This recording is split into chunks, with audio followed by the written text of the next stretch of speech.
자, 하나님 말씀 오늘은 다니엘서 1장을 한번 찾아보실까요? 다니엘서 1장. 제가 오후 예배 때는 구원사에 대한 말씀을, 하나님의 구원을 어떻게 이루어가는지에 대한 말씀을 하는데, 한번 그 방송실도 한번 띄워보세요. 다니엘서 1장. 에스라, 느헤미야, 예레미야가, 에스겔, 그 다음에 다니엘서가 있어요. 다니엘서가 구약성경 1231면에 있습니다. 1231면.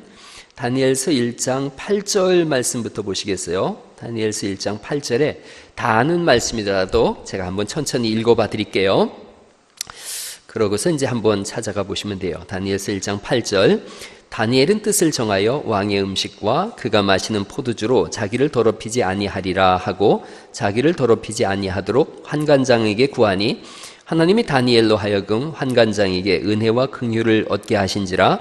환관장이 다니엘에게 이르되 내가 내 주 왕을 두려워하노라. 그가 너희 먹을 것과 너희 마실 것을 지정하셨거늘 너희의 얼굴이 초췌하여 같은 또래의 소년들만 못한 것을 그가 보게 할 것이 무엇이냐. 그렇게 되면 너희 때문에 내 머리가 왕 앞에서 위태롭게 되리라 하니라. 즉 왕이 준 것 산해진밀 먹으라는 거예요. 그런데 환관장이 다니엘과 하냐냐와 미사엘과 아사랴를 감독하게 한 자에게 다니엘이 말하되 청하오니 당신의 종들을 열흘 동안 시험하여 채식을 주어 먹게 하고 물을 주어 마시게 한 후에 당신 앞에서 우리의 얼굴과 왕의 음식을 먹는 소년들의 얼굴을 비교하여 보아서 당신이 보는 대로 종들에게 행하소서 하며, 즉 채식과 우리는 물만 먹을 테니까 고기 먹는 사람하고 한번 비교해 보세요. 그런 거예요.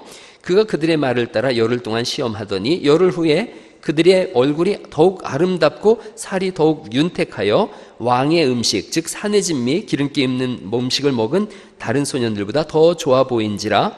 그리하여 감독하는 자가 그들에게 지정된 음식과 마실 포도주를 제하고 채식을 주니라. 이렇게 되어 있어요. 여기까지 읽어보시죠. 여러분, 제가 성경을 해석을 어떻게 하는 것이 좋다고 했느냐 하면 한번 PT에 다시 한번 띄워보시겠어요? 거기 구원사에 관한 부분 5가지 큰 원칙을 제가 알려드렸었어요. 5가지 큰 원칙 중에 첫 번째는 구원하시는 하나님에 대한 거예요. 거기 한번 PPT 그 구원사라고 써 있는 거. 구원의 주체는 하나님이시므로 성경의 어느 본문이든지 뭘 찾아야 된다 그랬어요? 구원하시는 하나님이 어떤 분이신가, 이걸 찾아야 되고, 두 번째는 그 본문이 예수님을 어떻게 증거하고 있는가를 살피는 거예요. 그리고 세 번째는 성령께서는 그 구원을 어떻게 발전시켜 나가는가, 이걸 찾는 거고, 네 번째는 우리가 그러면 그 말씀을 어떻게 따라서 믿어야 되는가를 찾는 거예요. 그리고 다섯 번째는 모본적인 것을 찾는 게 아니라 어떻게 예수님에 대해서 어떻게 우리가 구원을 이루어가는가, 여기에 관점이 있어야 된다 그랬어요. 자, 이제 무슨 말씀이냐면 오늘 본문을 만약에 우리가 읽었어요. 오늘 이 본문에, 이건 지난주에 우리가 요셉이 형제들 만나는 장면이었어요. 그리고 여기 본문 두 번째, 다니엘과 그의 친구들이 왕의 진미를 거절한 사건 속에서 배워야 할 가장 중요한 교훈이 뭐냐, 이걸 한번 생각해 보는 거예요. 여러분, 만약 제가 이렇게 설교한다면 어떨까요? 여러분, 채식이 얼마나 좋은지요. 채식을 먹으면 이거 지워도 돼요. 내 얼굴 띄워도 돼요. 채식을 먹으면 이렇게 내 얼굴처럼 좋은 얼굴이 됩니다. 뭐 이러고, 육식을 많이 하시면 누가 있나? 우리 정영선 집사님처럼 얼굴 커집니다. 뭐 이런다든가. 채식을 먹읍시다. 그러고 제가 설교 시간에 채식주의자의 행복한 삶, 채식을 먹으면 혈관이 맑아지고 고지혈증도 벗어나고 콜레스테롤에서도 자유롭고, 그러면서 옛날에 우리가 먹었던 음식이 참 좋은 음식이었습니다, 이걸 얘기하면서 이걸로 설교를 끝냈다. 그러면 설교한 게 아니에요. 건강 강좌를 한 거죠. 건강 강좌를 한 거예요. 그걸 예배라고 하는 거 아니에요. 성경 공부라고 하는 것도 아니고 그냥 채식주의자가 나와서 한 얘기인 거예요. 성경이 그렇게 모본적 관계로 나가질 않더라는 거예요. 제가 다시 말씀드릴게요. 지난주에 요셉과 그 형제들의 사건 속에서 우애 있게 지내야 됩니다. 안 좋은 말 아니죠. 좋은 말이죠. 형제간에 용서하면서 살아야 됩니다. 우애 있게 살아야 됩니다. 그런데 성경이 그걸 말씀하려고 쓴 게 아니라는 거예요. 즉 1차적인 관점은 모본적 관점이 아닌 경우가 더 많다는 거예요. 자, 오늘 이 본문을 한번 다 보세요. 다니엘서에 나오는 거예요. 다니엘의 세 친구 하나냐, 미사랴, 아사엘, 하사엘 이 셋이 바벨론으로 끌려갑니다. 끌려가서 거기서 왕이 주는 음식을 거절하게 되어져요. 그리고 우리는 정결한 음식, 하나님이 주신 음식을 먹겠습니다 라고 합니다. 그러자 환관장이 야 니들 그거 먹었다가 어려움을 겪으면 어떡하냐? 내가 니들이 피폐해지고 왕 앞에 섰는데 얼굴이 초췌해지면 내가 너희들을 잘못 관리했다라는 책임이 있어서 내 목이 날아날 수도 있다. 그랬더니 열흘 동안만 시험해 보세요 라고 하고 열흘 뒤에 보니까 얼굴이 좋아졌어요. 자, 이제 이러면서 이들이 하나님 앞에 서 있는 이들에게 하나님이 점점 지혜를 주세요. 명철함을 주세요. 그래서 거기 그 19절 말씀, 왕이 그들과 말하여 보매 무리 중에 다니엘과 하나냐와 미사엘과 아사랴 같은 자가 없으므로 그들을 왕 앞에 서게 하고 왕이 그들에게 모든 일을 묻는 중에 그 지혜와 총명이 온 나라 박수와 술객보다 몇 배나 더 낫다는 거예요. 그리고 10배나 더 뛰어난 거예요. 아주 뛰어난 거예요. 여러분의 자녀들에게 이런 은혜가 있기를 바랍니다. 그럼요. 아주 뛰어난 거예요. 사람마다 뛰어난 사람들이 있어요. 제가 그 경제학을 전공했는데 케인즈 경제학을 저는 배웠어요. 케인즈 경제학을 배웠는데 제가 경제학 배울 때 그 경제학자 중에 조순이라고 있어요. 조순 들어보셨어요? 조순 그분 경제학이 있었고 케인즈 경제학이 있었는데 제가 케인즈 경제학을 배웠거든요. 케인즈라는 사람이 아기 때 이상한 얘기를 자꾸 하는 거예요. 뭐라고 했냐면 그 아버지가 이제 10 빼기 3은 뭐냐? 그럼 뭐예요? 10 빼기 3은 7. 그렇죠. 그러니까 케인즈하고 우리하고 다른 거예요. 케인즈는 3이라 그러는 거예요. 10에서 9를 빼면 뭐냐? 그러면은 케인즈는 9라 그러는 거예요. 그러니까 이제 학교에서 얘는 문제가 되는 거예요. 아니 3 빼기 2는 뭔데? 그러면 뭐예요? 1이잖아요. 근데 얘는 2라고 그러는 거예요. 꼭 뒤에 걸 얘기하는 거예요. 학교에서 그 얘는 어렵다라고 해서 부모에게 돌려보냈어요. 매사가 그런 식이에요. 아버지가 붙잡고 얘기를 한 거예요. 야 10에서 3을 빼면 7인데 너는 왜 3이라 그러냐? 그랬더니 얘는 이제 생각을 얘기하는 거예요. 아빠 10이 있는데 3이 빠져나왔다며 그럼 3이지. 이해가 되어져요? 이렇게 얘기를 하는 거예요. 그 보는 관점이 얘는 전혀 달랐던 거예요. 그래서 그 당시에 2차 세계대전 끝나고 경제 파동이 일어나고 할 때에 케인즈라는 사람이 경제학 이론을 내세워서 세상을 살려내는 그런 일을 해요. 근데 지금 다니엘, 하냐냐, 아사랴, 미사엘 이게 하나냐, 아사랴, 미사엘이 누구냐면 다니엘의 세 친구예요. 누구예요? 다니엘의 세 친구? 예? 사드락, 메삭, 아벳느고. 이 사드락, 메삭, 아벳느고는 이 바벨론에서 지어준 이름이에요. 그럼 바벨론의 신의 이름을 높이는 거예요. 그러니까 우리가 다니엘과 하나냐와 아사랴와 미사엘 이렇게 이루는 것이 사실은 더 좋은 거예요. 이건 이스라엘에서 지어진 이름이고 하나님을 높이는 이름이거든요. 그러니까 제가 외우는 방법도 말씀드렸죠. 둘이냐? 아니다. 뭐라고요? 하나냐? 그리고 미사일이 아니라 미사엘. 그리고 북한에서 미사일 쏜다고 아소라가 아니라 아사랴 이렇게 외운다 그랬어요. 하나냐, 미사엘, 아사랴. 한번 해보겠어요? 시작. 하나냐, 미사엘, 아사랴, 다니엘. 네 사람이에요. 이들이 날마다 말하는 게 지혜와 총명이 뭐 범인이 보통 사람들이 따라올 수 없는 거예요. 자꾸 높아졌죠. 높아지고 어느 정도로 나중에 높아졌냐면 박사들 중에 어른이 됐다 그랬어요. 박사들 중에 어른이 되어지고 그 유명한 우리가 사자굴 속에 다니엘 알지 않습니까? 다니엘과 세 친구가 사자굴 속에 들어갔는데 거기서 다니엘이 사자굴 속에서 살아나오는 그 사건을 우리가 보게 되어지죠. 뭐 밤새도록 아마 타잔놀이하고 놀았을 거예요. 사자 등 타고서. 점점 높아져요. 그래서 나중에 나라가 바뀌어요. 페르시아, 바사로다 바뀝니다. 그때도 정권이 바뀌는데도 다니엘은 살아남아요. 이게 하나님이 쓰시는 사람의 모습이에요. 정권이 바뀌었어요. 나라가 바뀌어요. 나라가 바뀌어도 이 사람 살아남아요. 그래서 그 나라의 2인자가 되어집니다. 1인자는 누구예요? 근데 왕이죠. 왕이 1인자고 이 사람은 2인자가 되어져요. 높아지는 거예요. 그래서 아무도 그 사람을 어찌할 수 없는 박사들 중에 어른이 되어졌다 그래요. 박사들 중에 어른. 그게 여기에 보면은 그 20절에 박수와 술객 그랬는데 이 당시에 박수는 오늘날의 박사들이에요. 그리고 여기는 바벨론에서 페르시아로 넘어갔거든요, 나라가. 그 유명한 조로아스터교가 이쪽 페르시아의 종교라고 제가 말씀드렸죠. 조로아스터교를 학교 다닐 때 뭐라고 배웠어요? 배화교라고 했죠. 배화교. 그래서 불을 숭배하는 종교예요. 불을 숭배한다는 얘기는 하늘을 바라보고 천문학적인 점을 치는 사람들이에요. 그러니까 오늘날로 말하면 이 사람들은 천문학자들이에요. 제가 요즘 물리학 책 열심히 읽는다 그랬잖아요. 근데 이렇게 보니까 김대현 지사님 정확히 전공이 뭐죠? 지구과학이요. 물리학하고 좀 다른 거예요? 그럼 이제 얘기를 좀 해야지. 전문가 앞에서 내가 얘기를 안 하려고 그러거든요. 물리학을 이렇게 쭉 보고 또 지구과학에도 요즘 제가 굉장히 관심이 많아요. 지구과학 책도 계속 읽고 있는데 제가 너무 지구과학 책도 어렵고 물리책도 어려워서 어린이가 보는 과학책 이걸 샀어요. 어린이를 위해서 쓴 건데 거기에 보면 목사님 썼더라고요. 그래서 재미있게 이렇게 읽고 있어요. 그래서 아침에 말씀드렸던 37조의 세포와 100조 개의 원자로 이루어져 있다 이런 것도 그 책에서 이렇게 봤어요. 지문도 다 다르다 그러고 눈송이도 다 다르더만요. 눈송이가 여태까지 내린 눈송이들이 다 입자가 다 다르더라고요. 그런데 블랙홀이라는 게 있는데 이게 과학이지 성경은 아니에요. 그러나 한번 얘기해 보는 거예요. 블랙홀이 있는데 블랙홀 중에 소용돌이 블랙홀이 있더라고요.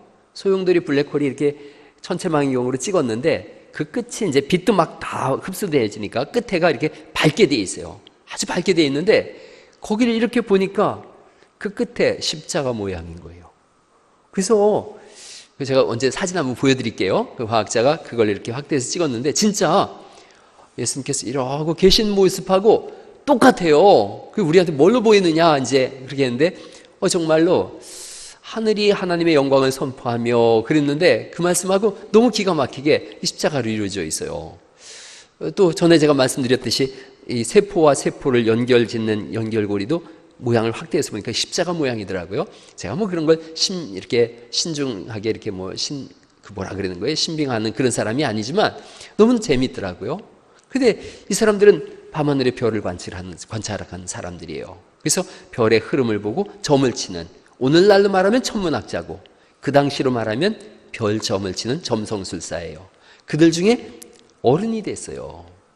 다니엘이 어른이 돼서 여러분 알다시피 느부갓네살 왕의 그 벽에 쓰여 있는 글씨도 해석해내고 이런 일들을 하게 되니까 박사들 중에 어른이 되어졌고 정권이 바뀌어도 그 사람을 어떻게 못 해보는 거예요.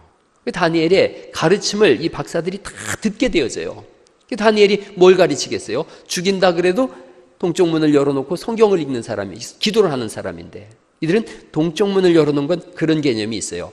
가나안 땅, 이 에덴 동산에서 아담과 하와가 추방당할 때에 동쪽으로 나왔거든요. 그러니까 이들은 어디로 들어가야지 에덴 동산을 들어간다고 생각하냐면 역으로 동쪽으로 들어가는 거예요. 그래서 출애굽할 때도 마찬가지예요. 이집트에서 나와서 가데스 바네아로 이렇게 쭉 올라가면 바로 가나안 땅인데 그렇게 안 가요. 돕니다. 빙빙빙빙 돌아서 요단강에서 가나안 땅을 들어가는데 요단강 동편에서부터 이렇게 서쪽으로 진행해서 가나안 땅을 들어가는 거예요. 그 개념이 뭐냐면 에덴 동산을 회복한다 이런 게 구약적 개념이었어요. 메시아 나라가 오면 에덴 동산이 회복된다 이런 개념이었던 거죠. 그러니까 다니엘도 동쪽 문을 열어놓고 기도를 하는 거예요. 하나님을 바라보고 기도했다라는 그런 표현인 거예요. 자, 죽인다 그래도 말씀을 읽고 기도한 사람인데 박사들의 어른이 되어졌어요. 예를 들어서 이런 거예요. 제가 이제 다니엘이라고 생각해 보세요. 여러분들이 박사들이에요. 뭘 가르치겠어요? 성경을 가르치죠. 제가 여기서 늘 가르치려고 하는 목적이 뭐냐면 성경 말씀이거든요. 그러니까 철저히 오후 예배 때도 구원사를 제가 말씀드리는데 그래서 자꾸 성경을 가르치는 거예요. 대를 흘러가면서 이들은 민수기에 보면은 다윗의 홀에서 홀을 어디 있어? 옛날 영국 여왕이 이렇게 잡고 있는 이걸 뭐라 그래요? 홀이라고 그랬었어요 옛날엔. 근데 이게 정확한 표현은 규가 맞대요. 왕이 잡고 있는 걸 규라고 한다는구만요. 그래서 우리 개혁개정에는 홀을 규로 다 바꿨어요. 그 다윗의 규에서 한 자손이 나올 것이다. 그리고 이상한 별이 보일 것이다. 그 별 얘기가 민수기에 나오거든요. 그러니까 이 사람들은 별 하면은 집중하는 거예요. 우리는 예수님 그러면 집중하잖아요. 그런 거 똑같은 거예요. 그 다니엘은 계속 하나님 나라에 대해서 또 메시아가 이 땅에 올 거다 말씀하고 있고, 메시아가 올 때는 이상한 별이 하나 나타날 거다, 그걸 얘기하고 있단 말이에요. 다윗의 자손에서 한 별이 떠오를 것이다, 이걸 알고 있는 거예요. 천문학자들이니까 그걸 알고 있는 거죠. 그 사람은 자기가 관심 있는 걸 듣거든요. 제가 저번 주에 그런 얘기 했어요. 태국의 왕 이름 제가 뭐라 그랬는지 기억하세요? 다 잊어버리셨죠? 와 지랄롱꼰이라 그랬어요. 그래서 제가 생각해 봤어요. 우리는 그게 웃기는 이름이에요. 와 지랄롱꼰 10세. 이렇게, 그게 지금 10세째 되는 사람이래요. 그래서 우리 가르치는 분이 그러더라고요. 와 지랄롱꼰 10세라고 그렇게 한대요. 그러니까 우리는 그 얘기가 웃기는 이름인 거예요. 그런데 태국에서는 존엄의 이름이에요. 관심을 두는 거에 달라요. 우리는 예수님 가장 존엄한 이름이에요. 근데 세상 사람들은 그걸 조롱하는 이름으로 다 써먹을 수도 있단 말이에요. 그러니까 관심 있는 거를 자기가 관심 있는 거에 높이고 집중하게 되어져요. 우리의 관심은 예수님이시죠. 그래서 성경을 읽으면서 예수님이 어떤 분인가 이걸 알려고 하는 거예요. 그러니까 제가 지금 이 다니엘서를 읽고 어디까지 끌고 갈 것 같아요? 예수님에게까지 끌고 가려고 지금 서론을 얘기하는 거예요. 박사들에게 계속 성경을 가르쳤어요. 시간이 계속 흘렀어요. 다니엘은 예수님 태어나시기 전 700년 전 사람이에요. 700년 전에 예언자예요. 선지자예요. 자, 시간이 흘렀어요. 다니엘은 죽었어요. 다니엘은 죽고 사람들이 계속 흘러내려가는데 700년이 흐를수록 이 사람들 속에 전설적인 인물이 하나 있는 거예요. 야, 우리 선배 중에 박사 중에 어른이 한 분 계신다. 전설적인 분이다. 정권이 바뀌어도 그분은 2인자였다. 나라가 바뀌어도 그분은 2인자였다. 아무도 어떻게 해볼 수 없는 위대한 인물이 있었다. 누군데요? 다니엘이다. 그분이 뭘 가르쳤는데요? 그분이 하나님 말씀을 가르쳤다. 이렇게 되어지는 거죠. 페르시아 지역, 바사 지역이에요. 거기 오늘날로 말하면 걸프만 있는 지역이에요. 걸프란 뜻은 만이란 뜻이에요. 페르시아 걸프거든요. 페르시아 지역에 살던 사람들이에요. 배하교, 조로아스터교예요. 별을 관측하는 사람들이었어요. 어느 날 별을 관측하다 보니까 정말로 이상한 별이 하나 나타났어요. 그 세속적인 문헌에도 2000년 전에 이상한 별이 하나 나타났었다고 천문학자들이 적어놨더라고요. 이상한 별이 나타났어요. 그들은 보는 순간 안 거예요. 이상한 빛을 내는 저 별, 우리의 조상 중에 가장 뛰어난 선배 중에 뛰어난 다니엘이 말하는 그 별이네? 그 별을 추적한 거예요. 어디로 갔지? 그 별을 따라가기 시작해요. 한 이상한 별이 나타났어요. 이제 마태복음에 있는 말씀이죠. 따라갔어요. 가다 보니까 그 별이 어디까지 가요? 베들레헴까지 가는 거예요. 여러분, 이 당시에 박사들이라고 성경에 쓰여져 있는 그 박사들은 그냥 박수무당, 우리가 하찮게 여기는 박수무당 그런 게 아니에요. 이 당시는 재정일치의 사회예요. 제사와 정치가 일치된 사회예요. 우리나라에도 우리나라에 단군조선 설화가 있잖아요. 그때 그 단군이 하는 일이 뭐예요? 제사도 지내고 왕도 하는 재정일치의 국가였던 거죠. 그런 나라예요. 그러니까 제사 지내는 사람, 점치는 사람이 2인자, 3인자들이에요. 이들이 가기 시작한 거예요. 그러자 한 군대가 오는 거예요. 큰 무리가 오는 거예요. 이들이 예루살렘 성에 들어갔더니 예루살렘 성이 소동했다 그랬거든요. 그래서 우리가 메시아를 찾으러 왔다. 메시아가 어디서 나느냐? 알려주는 거죠. 베들레헴에서 난다 그랬다. 미가서를 우리가 공부했어요. 난 예배 때. 미가서 5장 2절에 베들레헴 에브라임아, 내가 비록 작을지라도 네게서 한 다스리는 자가 네게로 나올 것인데 그의 근본은 상고의 태초에니라. 예수님에 대해서 말씀하고 있거든요. 그 찾아간 거예요. 가서 황금과 유향과 모략을 예수님께 드리고 경배하게 되어져요. 그들이 어떻게 그걸 알고 왔는가? 700년 전에 다니엘의 말씀을 통해서 알게 된 거예요. 성경을 통해서 찾아가게 된 거예요. 황금과 유향과 모략을 드렸어요. 전에 제가 말씀드렸죠. 반지 반돈 드린 그런 개념이 아니라고. 크게 드렸어요. 제가 저번에 그 뮤지컬 중에 로트르담 드 파리라는 뮤지컬 보신 적 있어요? 그게 옛날에는 노틀담의 꼽추, 시고죠. 시 누구예요? 아이고, 이름이 생각이 안 나네. 그 노틀담의 꼽추를 뮤지컬화 했어요. 그런데 그 뮤지컬을 보면 굉장히 슬픈 사건이 나와요. 그게 이제 노틀담 드 파리, 그러면 파리의 노트르 하면은 아우얼스, 우리의 담 하면은 엄마 또는 뭐 그래서 어머니 이런 뜻이에요. 우리의 어머니. 그러니까 노트르담 그러면 우리의 어머니는 뭐냐면 성모 마리아를 뜻했었고, 그 당시에 그 파리에 있는 대성당을 말했어요. 그래서 노트르담의 그 노트르담 드 파리 시작할 때 노래가 대성당의 시대가 열렸다 뭐 이렇게 들어보셨나 모르겠어요. 그렇게 시작되잖아요. 근데 거기에 보면 그 꼽추라 그러죠. 그게 정확한 별명은 척추측만증이에요. 척추측만증을 가진 콰지모도라고 하는 그분이 뭐라고 노래를 하냐면 막 이 저주받은 육신이요, 저주받은 육신이요 그러면서 하나님은 그 부분이 사람들을 다 울려요. 하나님은 저 동방박사들의 황금은 기뻐하시며 우리 양치기들 같은 천한 자의 경배는 외면하시나이까. 이런 노래를 불러요. 그게 이제 종교개혁이 막 끝나고 교회가 시작되던 대성당의 시대가 열리는 그럴 때 이걸 배경으로 하고 있거든요. 동방박사가 갖다 드린 예물이 그 당시도 알고 있었던 거예요. 엄청난 규모의 양이었던 거죠. 그럼요. 정치인들 2인자 3인자들이 한 시대를 대표할 왕이 태어났다고 하는 데 가서 드리는 예물이니까. 자, 그 예물을 받아요. 그 요셉과 마리아와 예수님 예물을 받았어요. 그럴 때 헤롯 왕이 알고 있는 거예요. 동방의 박사들이 와서 메시아가 태어난다는 말을 들으니까 어디서 태어나느냐 자세히 알아봐라. 그래서 몇 살 미만으로 다 죽여요. 2살인가요? 2살, 3살. 우리가 찍어요? 2살 미만의 아이들을 다 죽이게 되어지고, 그래물로 인해서 라마에서 통곡하는 소리가 나리라 라는 구약의 예언의 말씀을 이루게 하시죠. 또 그 이야기를 듣고서 요셉과 마리아가 고향으로 못 돌아가죠. 그리고 자기가 살던 예루살렘으로 못 돌아가죠. 베들레헴에서 어디로 도망을 가요? 이집트로 피난을 가게 되는 거예요. 이집트에서 대략 어린 시절을 보내요. 7, 8살까지 보냈다. 그렇게 사가들은 얘기를 하고 있어요. 돌아왔어요. 돌아옴으로 인해서 성경에 있는 말씀, 애굽에서 내 아들을 불렀다 함을 이루려 하심이라 라는 예언의 말씀도 응하게 하세요. 제가 드리고자 하는 말씀은 여기에요. 700년 전에 다니엘을 통해서 예언된 말씀, 그 예언된 말씀이 700년 후에 예수님에게 이루어졌는데, 요셉과 마리아는 고향 베들레헴에 왜 갔느냐 하면 호적하러 갔어요. 거기 눌러 살려고 간 게 아니라 호적하러 갔어요. 잠깐 들리는 거예요. 그리고 다시 고향으로 자기 살던 집으로 돌아갈 거예요. 그러니까 재산 정리해서 간 게 아니에요. 그냥 간 거예요. 그냥 가서 자 이제 며칠 머물렀으니까 가야 되는데 죽인다고 하니까 어디로 도망가나? 이집트로 도망가요. 이집트에 도망갔는데 다른 나라로 이민을 간 거예요. 여러분 제가 이제 만약에 이민을 간다고 생각해 보세요. 그러면 뭔가 이민 가서 살 재정을 준비해서 가야 되죠.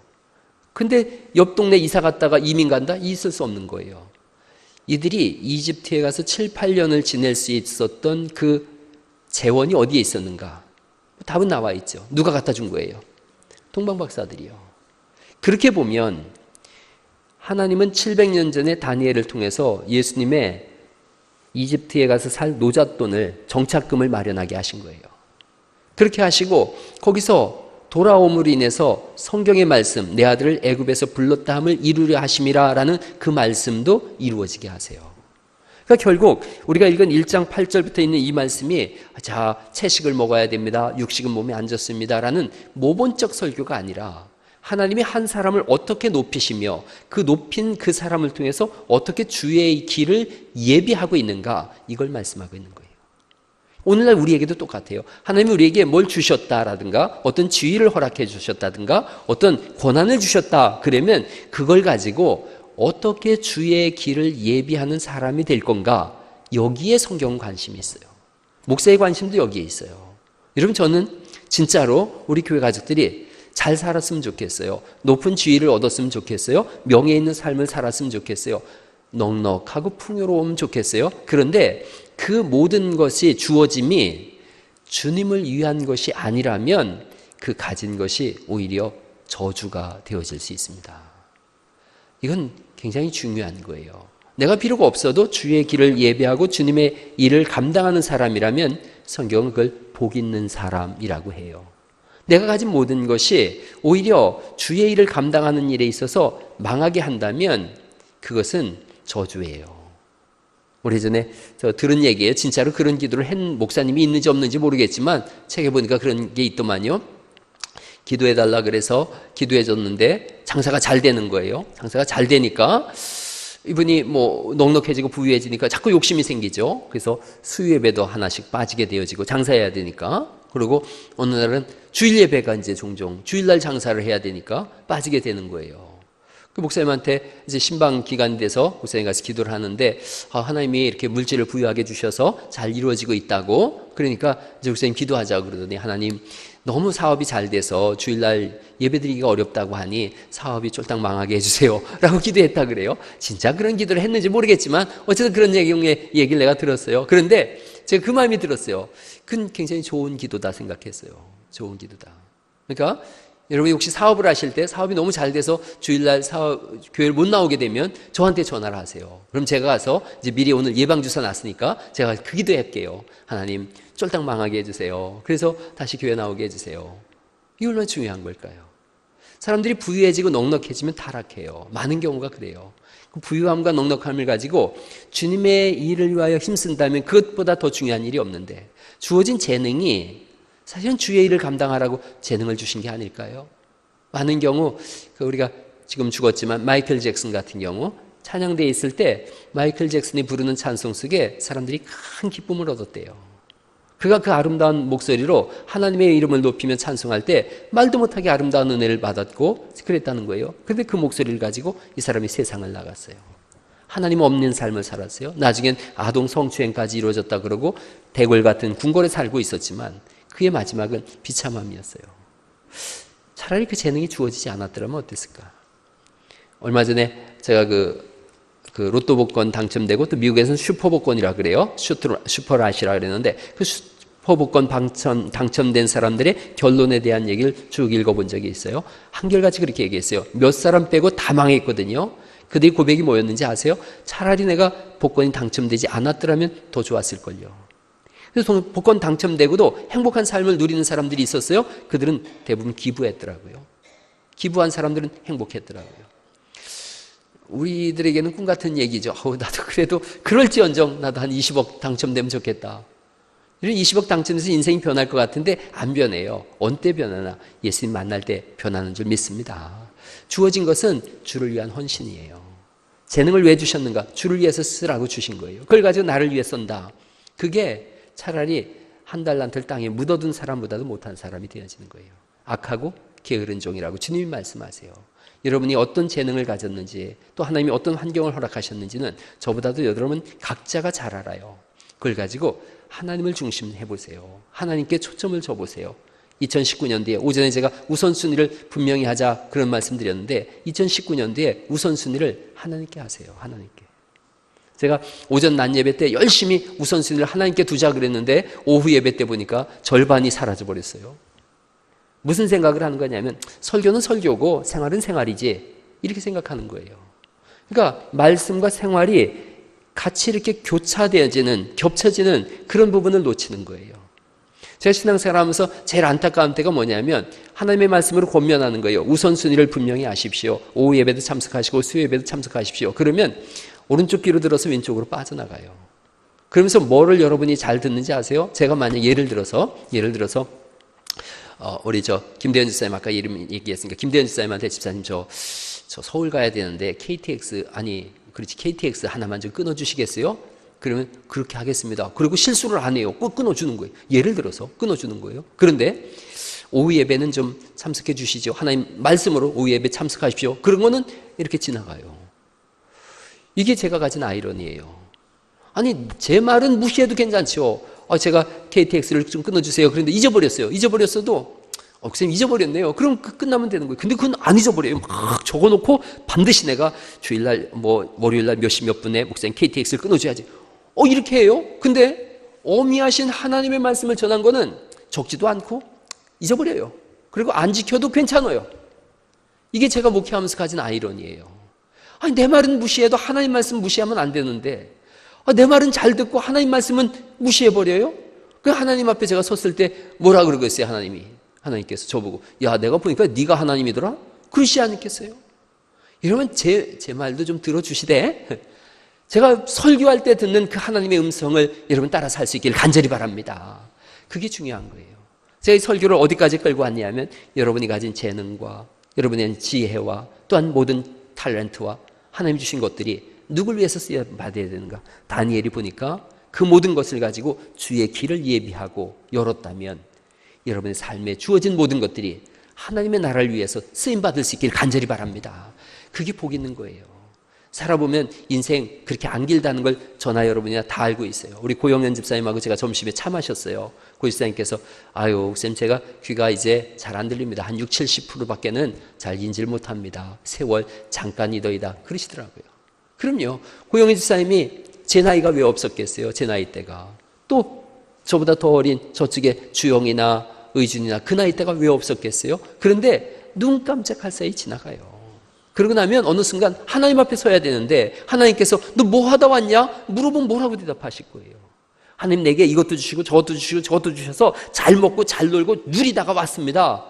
그렇게 얘기하겠어요?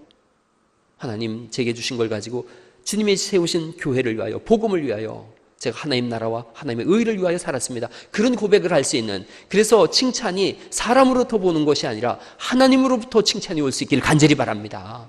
착하고 충성된 종아, 이 칭찬이 하늘로부터 와야 돼요. 여러분 예배 열심히 참석하세요. 주일날 조금 덜 벌더라도 주님 앞에 예배하는 걸 우선시하세요.